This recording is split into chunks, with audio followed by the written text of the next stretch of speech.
ఎంత చేసినా ఎదగలేదని దిగులు చెందబోకు. ఆ లోపమేడుందో మనసు దీపాన్ని పెట్టి నువ్వు వెతుకు.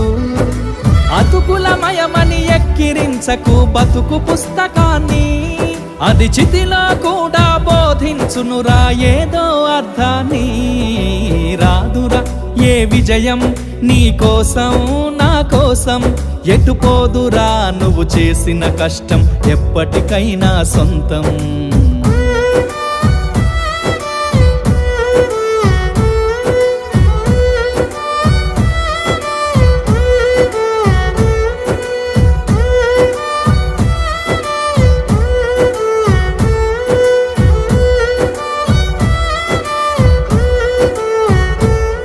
పడిపోయిన చోటి పైకెదగడ మెట్లను పదును పెట్టు మొదలు. 10 మందిలోన నీ ప్రతిభను చూ